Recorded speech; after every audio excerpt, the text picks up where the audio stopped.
가정은 심정적인 훈련 장소. 우리는 심정을 떠나서는 살 수가 없습니다. 자기가 대통령이라 하더라도 혹은 세계적인 모든 권위를 갖고 있다고 하더라도 심정적인 기쁨을 표시할 곳이 없으면 살 수가 없습니다. 자기가 거느리는 사람들이나 강요들 혹은 추종하는 사람들에게는 심정적인 만족을 느낄 수 없습니다. 그것은 가정에서 느껴야 합니다. 가정에 돌아와서 부부가 서로를 통해 기쁨을 느끼고 또 자녀를 통해 기쁨을 느낄 수 있어야 합니다.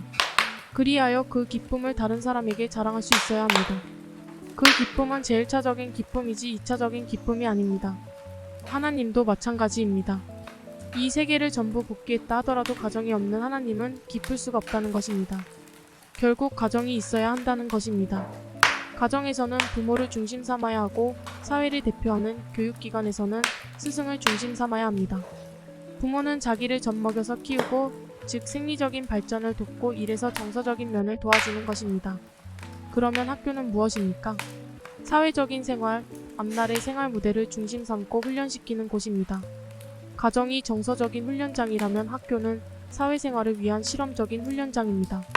그렇다고 사회로 끝나는 것이 아닙니다. 그것이 어디 가서 귀결되느냐 하면 나라에 귀결됩니다. 나라에는 나라님이 있습니다.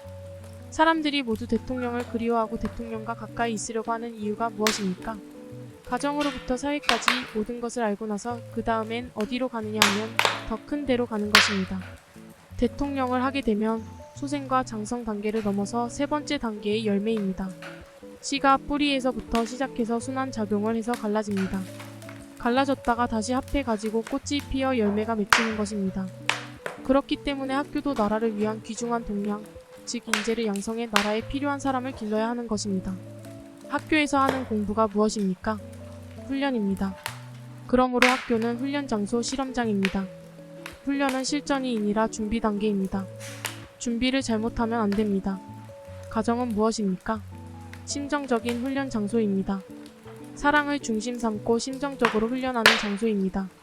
그렇기 때문에 정을 가지고 형제와 같이 학교에서 살아야 되고 정을 가지고 나라에서도 형제와 같이 살아야 되는 것입니다.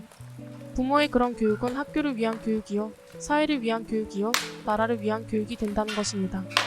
부모는 정서적인 모든 것을 자식들 앞에 전수해 주어야 하는 것입니다. 부모가 산 것과 마찬가지로 가정에서는 이렇게 살아야 되고 사회에서는 이렇게 살아야 되고 나라를 위해 180-130, 1988.8, 22. 여러분이 가정을 두고 볼 때 집이 좋고 그 주위 환경이 좋다고 해서 좋은 것이 아닙니다. 반대로 아무리 환경이 나쁘고 집이 초라하더라도 그것을 안식처로 삼고 거기에 자기 생애와 생활의 모든 기준을 인연 맺고자 하는 가정이 좋은 가정인 것입니다. 거기에는 부모와 자식 간에 서로 위해주는 심정이 있습니다. 이것이 추억의 본향이요, 모든 생활의 동기가 되기 때문에 우리 생활에서 행복을 좌우하는 기초가 되는 것입니다.